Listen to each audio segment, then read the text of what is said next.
Oh, it's been a busy week. Hello, my name is Alex Does F1 Stuff and welcome to my race weekend review for round number 5 for the 70th anniversary Grand Prix. So I'm just going to pop in a contents page at the beginning of this video. Not entirely sure where this is going to fit and how I'm going to fit this in with editing, as I'm recording this after I've just done the qualifying section, as I forgot to pop it in before practice 1 this morning. Here's the contents page. You can skip to whichever bit you're interested in, whether you want me to cover practice, qualifying, or the race. Contents page, yay, it will hopefully be more seamless in next week's race for Spain. So we are once again at Silverstone again. Last week we were there, the first Grand Prix to be not to be named after a geographical location. I didn't know that, quite interesting. But yes, once again back at Silverstone, but we start not with practice, with Hulkenberg standing in once again for Perez at the 70th anniversary Grand Prix this weekend after he tested positive for a second time. Or not two separate incidents, he's just still positive from the first time he tested positive. And of course, Racing Point have been deducted 15 points and fined heavily as the Renault protest was upheld. I will not be talking about this in this video. I have made a separate video about it. I don't want to bog down my race weekend review with politics. So without further ado, we will jump on in to practice for the 70th anniversary Grand Prix. Normally I record these on Friday after practice, however, it's Saturday. It's Saturday morning, it's 9:57, practice 3 hasn't yet started. I was very busy yesterday with all of the Racing Point news. But with that out of the way, we will jump straight on into practice 1, which is led by Valtteri Bottas from Lewis Hamilton from Max Verstappen in third, 7 bloody tenths off of the Mercedes, Nico Hulkenberg just half a tenth back in fourth, and then it is Charles Leclerc in 5th place. A decent running day from Ferrari, 5th and 7th. Vettel not having a great deal of issues in practice 1. Albon is in between them quite nicely in 6th place, with Stroll in 8th, Kvyat 9th, and Ocon rounding off your top 10. So it was another good day for the AlphaTauri squad, 9th and 11th, with Kvyat actually in front of Gasly. This is what Kvyat needs. After his crash last week, he needs a good performance and definitely started it well by beating Gasly today. Everyone was running the soft tyre as they have moved, or Pirelli have allocated 1 step softer tyres. It's just everyone's got to try and get the soft tyres used because they're crap. It's very hot and the tyres are not lasting. But looking at McLaren though, down in 12th and 14th. They did this last weekend actually. They were sort of off in practice 1, focusing on long runs and sort of race pace more than quick qualifying runs. It's just odd to see them down in 12th and 14th, but they should bounce back later on in the weekend. Williams as well doing well, 15th and 16th, with Ricciardo actually struggling in 17th, with Kubica in the car in the Alfa Romeo, and Magnussen rounding off the field. But other than that, it was a fairly incident-free session. Not much happened really in practice 1 at all, so we will move straight to practice 2, which is again led by the Mercedes pair. However, it is Lewis Hamilton on top, with Bottas in 2nd and Ricciardo in the Renault 3rd, 8 tenths back this time, with Verstappen 4th, then it's the 2 Racing Points and Leclerc is in 7th. Another strong performance from Renault. They seem to have actually moved forward. They've taken a confident step forward. This is very, very good to see. This is what we've needed. We've needed this for a while. We've needed this for a few years. 2019 was awful, and now they've finally taken a step forward. It's race 5, and they seem to have finally taken that step forward. But it is Red Bull who are again looking like they are best of the rest, or behind the Mercedes pair. But again, Alex Albon is half a second down on Verstappen. He needs to be closer. He cannot stay at that gap. He just it's so frustrating seeing him that far off of the pace in a car that we know can not stick it to the Mercedes but beat everybody else that isn't a Mercedes, and it's not looking good.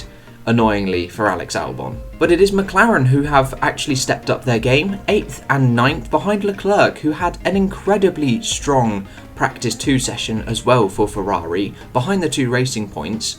But yes, McLaren stepped forward. Practice 1 they were just sort of doing their own thing, and practice 2 they have chosen to turn up the wick a small little bit. I'm not sure where they're going to actually post in qualifying later today.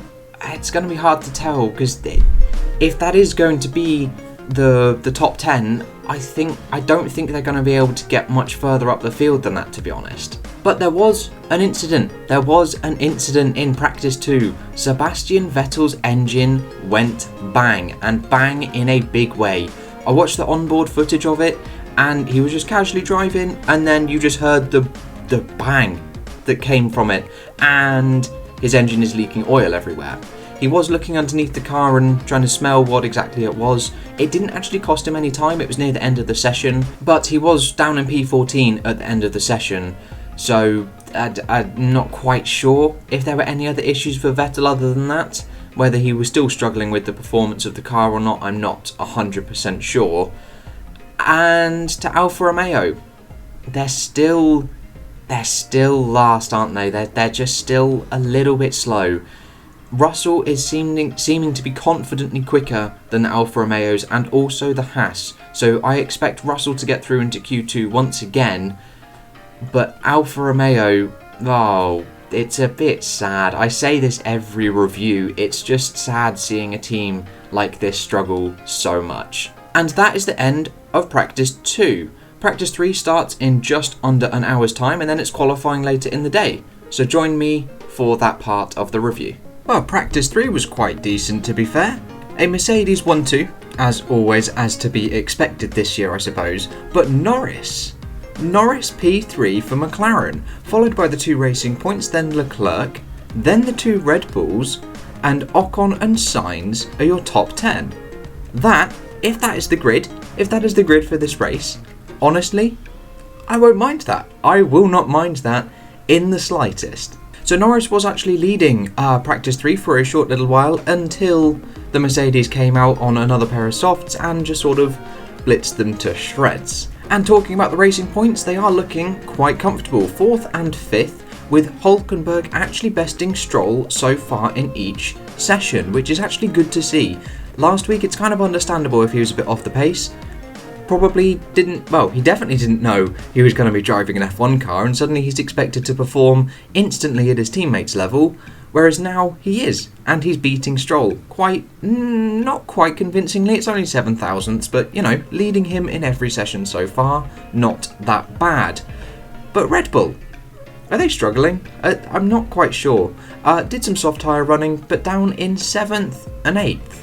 I'm not quite sure where their pace has gone. They're behind a Ferrari, they're behind a McLaren, they're behind the racing points, which I suppose is to be expected on single lap pace. But yeah, it's a bit interesting, but it's nice to see Albon close. Albon is just 200ths behind Verstappen. That is where he needs to be, and that is where he needs to stay. Looking slightly further down the order, we've got the 2 AlphaTauris doing quite well as well.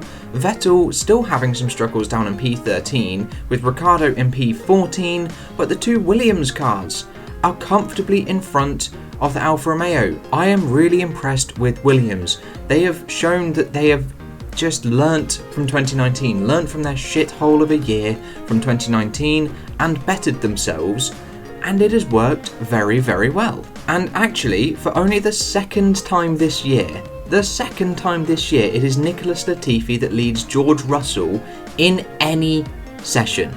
Any session. Not just the race, not just qualifying, not just practices, any session at all. It is the second time that Latifi has headed Russell, which is a little bit one-sided, just a squidge one-sided. And again, we've got Magnussen bringing up the rear. It's a bit of a shame that Haas again are struggling like Alfa Romeo, but one team has to be last. So with practice 3 all said and done, we will head on in to qualifying. And it was an interesting qualifying. Its sort of strategy was coming into it actually. People weren't sure whether they were going to use the softs at all, because the softs are crap and only last for 3/4 of a lap, or whether they're going to go onto the medium tyres to try and get into Q3, or maybe even the hard tyres. But let's get into it with Q1. I actually need to flip over my bits of paper. Chuck that one away.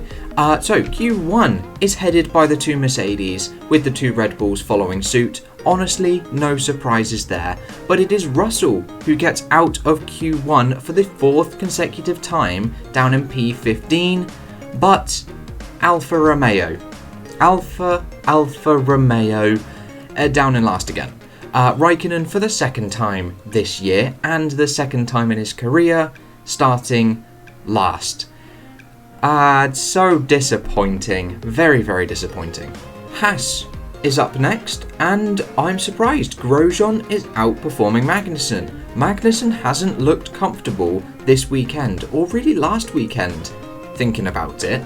But yeah, Grosjean did well into Q2, I think, for the first time, maybe the 2nd time this year. Definitely not often the Haas driver gets into Q2. But I think the big shock for me though is Kvyat out in Q1, seeing Gasly up in P5, matching the same time as Verstappen to 3 decimal places, and then you've got Kvyat that's, 7/10 off? That's a very, very big gap. And then also Nicholas Latifi, struggling Nicholas Latifi, down in P18 and 7/10 off of his teammate. We talk about Albon struggling against his teammate, but let's look at Kvyat, let's look at Magnussen, let's look at Latifi, and also, in some respects, let's look at Sebastian Vettel, struggling against their teammates. It's not just Albon who is struggling. Not defending Albon in the slightest, he does need to perform better, but there are other people that we can pick on. Or not me, but the media, I suppose. The media can pick other people to be picked on. There's more people than just Alex Albon. Felt like I was digging myself a bit of a hole there. We'll just move on into Q2 just to get myself out of that. Q2 was a fairly interesting session. Hülkenberg in P2, but Carlos Sainz out in Q2 for the first time this year, down in P13, and both McLaren struggling. Norris only just through, I believe, on the medium tyres. I can't actually quite remember off the top of my head, but Norris only just through. Ocon out, Vettel out, Sainz out, Grosjean out, and Russell as well out. And what's more surprising about Sebastian Vettel being out is he tried to get in on the medium tyres, and he didn't. He was down in P12 or P13 on the mediums. He then went out again on the softs, on the soft tyre, and still couldn't get through. I know the soft tyre is a bit crap and doesn't quite hold together as well as the medium tyre would, but not being able to get through into Q3 in a works Ferrari on the soft tyre is not the image that you want to be putting forward. Plus, he's also 3/10 slower than his teammate, which, again, isn't ideal. But, big shock, Pierre Gasly P4. Honestly, this man has impressed me the whole season. He's done exceptionally well in that AlphaTauri P4, punching massively above his weight. Massively above his weight there. And it just shows that he needs the right atmosphere, and obviously Red Bull wasn't it. Whether he was rushed through into Red Bull or not, who knows, but Red Bull clearly wasn't the right atmosphere, and he is performing so much better in the AlphaTauri. But the big strategy news, most people are through on the medium tyres, as they are clearly going to be the better race tyre, but Max Verstappen is through on the hard tyre. Bit of a strategy change. I don't know. I was kind of expecting Mercedes to try and go through on the hard tyre, but I don't know how well that's going to pay off. I feel there isn't too much of a difference between the hard and the mediums this weekend compared to the softs, whereas the softs are definitely crap and no one is going to run them in their right mind in the race. It's going to be a contest between the mediums and the hards, but I don't know which is going to be the better starting tyre. I think it's going to be too hard to call. And so we move to Q3, and it is Valtteri Bottas on pole position from Lewis Hamilton and Nico Hülkenberg in third place. 9 tenths. 9 tenths off of Valtteri Bottas. Verstappen in P4, Ricciardo P5, Stroll 6th, Gasly in the AlphaTauri in 7th ahead of Leclerc and Albon and Norris. But what a stellar job from Nico Hülkenberg. P3 on the grid, albeit 9 tenths down. That's kind of irrelevant. Mercedes are in a league of their own this year. But to be P3 ahead of Max Verstappen, who again struggled on the medium tyres, went out, did his first run on the mediums, wasn't quick enough. I think he was down in P6, P7 sort of range, went out on the soft tyres, got to P4, whereas Hülkenberg was quick. Hülkenberg was very, very quick. And as for the Mercedes as well, these two fastest laps that they set were on the medium tyres. They went faster on the mediums than they did on the softs. That's kind of how bad that soft tyre is. Even in qualifying, you can't go quicker on the soft tyre. But looking all the way down to P9 and Alex Albon, speaking of Red Bull, half a second again is the gap. This is the weekend that Albon, last weekend was the weekend that Albon needed to be closer. It looked promising in practice 3, being under half a tenth of a second to Verstappen. But now it's again half a second. It's just a bit inexcusable now. I'm not the type of guy to become a hater, but it's disappointing to see him struggle so much in that car. But Ricciardo, what a performance from Daniel Ricciardo and the Renault. The Renault have definitely found some decent performance. P5, comfortably in front of the Racing Point of Lance Stroll, comfortably in front of Gasly, the Ferrari of Leclerc and Albon as well in the Red Bull. Also the McLaren. Norris struggled in P10. The man that is P4 in the standings didn't have an ideal qualifying. But looking at the race, oh my god, this is going to be anyone's guess. Obviously Mercedes gone. It's again their 1-2 to lose. But looking at it, I don't actually know who's going to grab this victory. Because thinking back to 2019 when Bottas started on pole, it was his victory to lose, and he looked like the feistier Mercedes, and he only got buggered over by a couple of safety cars. So again, I'm not too sure who's actually going to win tomorrow. I would love Bottas to, for the sake of the championship more than anything. But then looking down the order, I'm not 100% sure on Racing Point's race pace compared to Red Bull, but I would love to see Hülkenberg be on the podium, with Verstappen 4th or even Ricciardo 4th again. That wouldn't be that bad in the slightest. I would love Gasly to stay in P7 or maybe slightly further up the grid. Maybe Norris to crawl back into the points, I'm not sure. I would also love Ocon to come back through, or maybe even Russell. It's going to be a cracking race tomorrow looking at this grid. It really, really is. And that's where I've got to leave my qualifying review, as we now have to wait a whole bloody day for the race.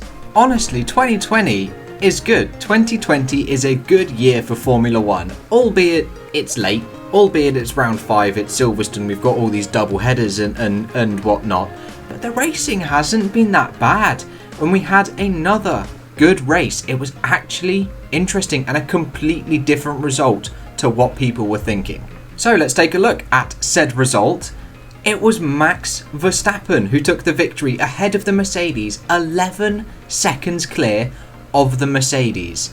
This car that is just a second a lap quicker in qualifying at literally every qualifying than the next closest car was beaten, hands down, on pace at a Grand Prix. It is Lewis Hamilton though in second, claiming fastest lap as well. Bottas in third from pole position. Leclerc an astonishing fourth. Then Albon, the 2 Racing Points, Ocon, Norris and Kvyat are your point scorers. But going back to Max Verstappen and Red Bull, what a drive.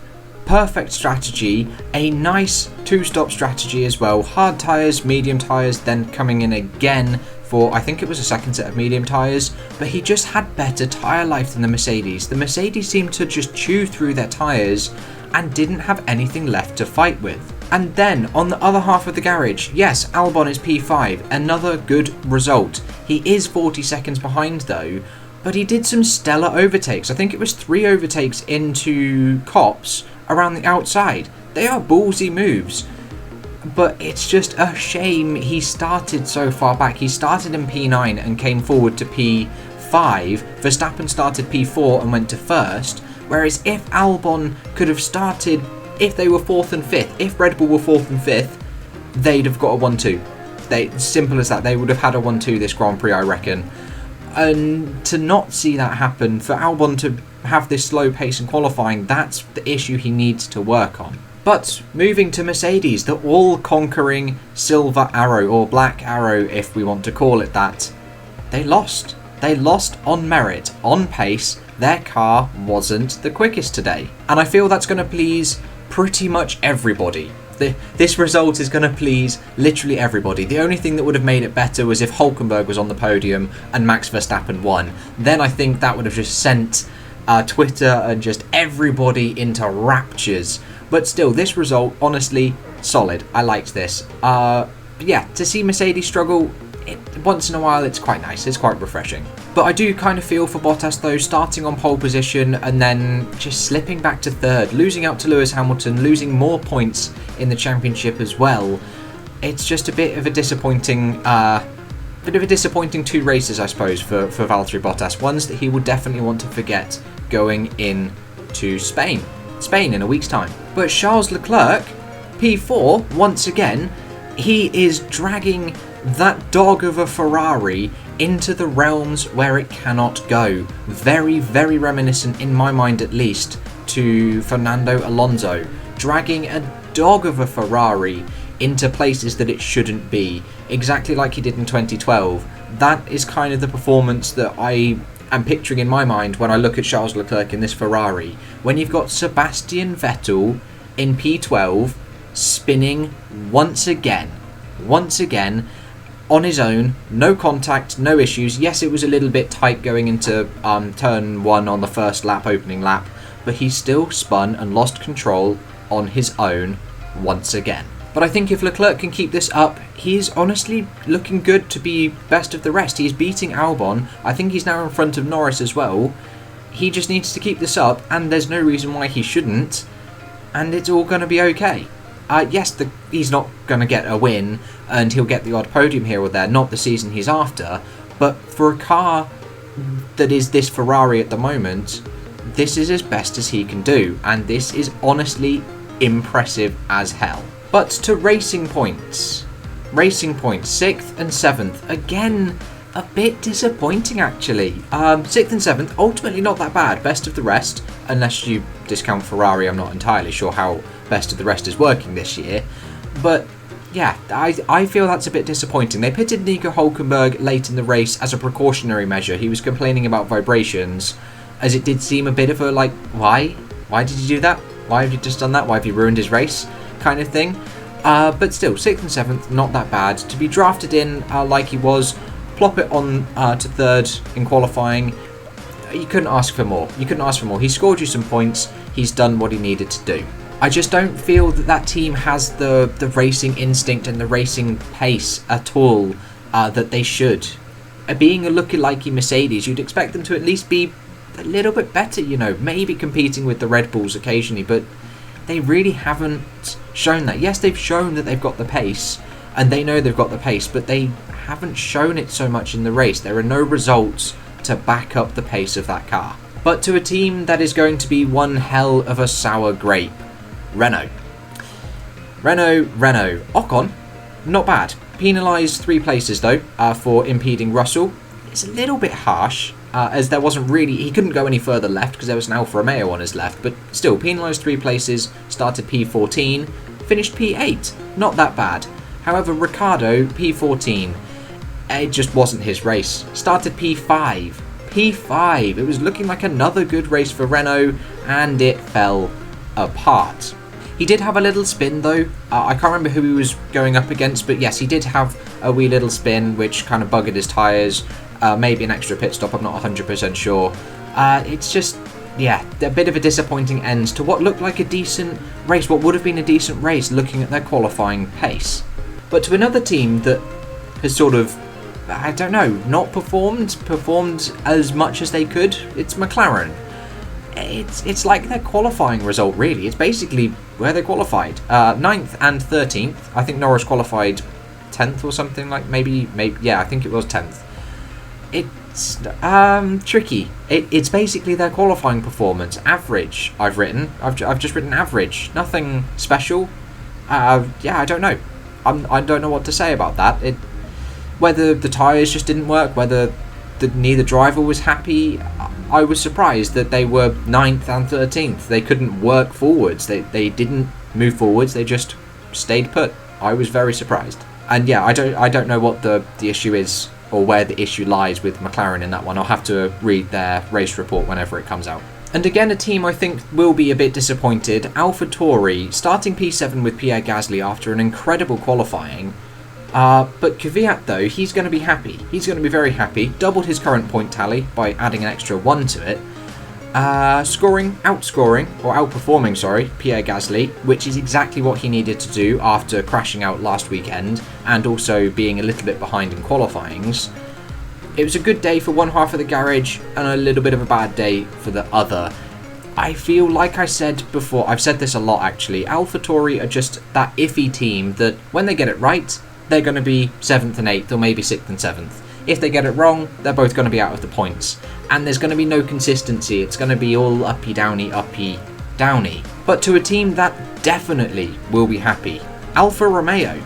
They weren't last. They weren't the slowest car in the race. 15th for Raikkonen and 17th for Giovinazzi.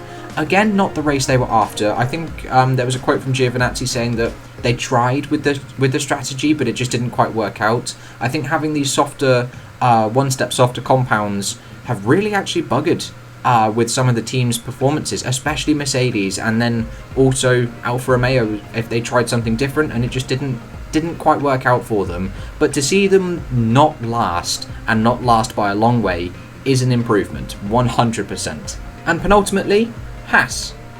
Again, another team with a mixed review. One car retired, I think it was a mechanical issue, came into the pits and retired. And then Grosjean P16, in between the two Alfa Romeos. I suppose that's a good performance. They couldn't really ask for much more. I don't think points would have been on the board. They would have needed another hectic safety car filled race in order to get points, I feel. And finally, Williams. That's a shame. That's a disappointing performance. 18th and 19th, last of the race finishers as Magnussen failed to finish.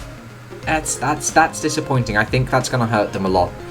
Russell said going into the race that the novelty of Q2 has worn off, or the novelty of getting into Q2 has worn off. So he needs something more. He needs points in a race, or he needs to get into Q3. Getting into Q2 now just seems like the norm, and that's what they should be aiming for. So if next week he doesn't get into Q2, then he's going to be a bit sad. And also this race result, he's going to be a bit sad. He needs to progress, and not being able to progress is painful. But ultimately, a very solid race. What am I going to rate it? I think 8, you know. 8 is coming to my mind. There were some good overtakes, some cracking battles between Verstappen, Hamilton, Bottas, etc. Hamilton coming back through Leclerc and Bottas near the end. You had Albon cutting through the field as well. You had incidents with Vettel, with Ricciardo, and all sorts. I think it was an 8. And finally, this invincible Mercedes has been beaten. And so, to the championships. For the 70th anniversary Grand Prix, Lewis Hamilton maintains his top spot, 30 points still clear from second place man Max Verstappen, not Valtteri Bottas. Valtteri Bottas has been passed in the championship, 4 points behind. Leclerc is now 4th, getting past Norris. Albon 6th, then Stroll getting past Perez, then the two Renaults. Sainz, Gasly, Vettel, Hülkenberg, Giovinazzi, Magnussen are your points scorers so far this year, with Latifi, Raikkonen, Russell and Grosjean yet to score. And on the other half, we've got the Constructors' Championship. Mercedes still high 60s in front of Red Bull, with Ferrari now third. Ferrari have moved 2 points clear of McLaren. Racing Point, after their 15-point deduction, are now back in front of Renault. This is including their 15-point deduction for those interested or for those wondering. Renault back down in 6th. Then the two Alfa cars, with Haas scoring 1 point and Williams none. And we've got a couple bits of graphs as well, just to show more visual aspects of it, I suppose, if people are interested in the visuals rather than just a solid table. We've got Hamilton clear out in front. Verstappen and Bottas switching. You can see Verstappen's nice, really steep sort of incline actually, coming up from the midfield after the first couple of rounds and now into second place. Leclerc has poked his nose up above Norris, and then there's just a jumbled mess of cars in the middle. And it's pretty much the same with the Constructors as well. You've got Mercedes and Red Bull, a nice consistent gap between them as they've extended their lead above everybody else. And then you've got Ferrari and McLaren jostling. You've got Racing Point, which have actually had a little down in their graph. They had 42 points in Britain, they had 15 taken away, and they gained 14 this week, so they've lost 1 point from Britain to the 70th anniversary Grand Prix, and they are now still in front of Renault. And I think that's it. There's nothing really else to talk about apart from we go racing again next week for Spain. And that is all I've got for you today, guys. I hope you have enjoyed that video, and I will catch you in the next one with whatever and whenever I decide to make it. I'll see you guys then.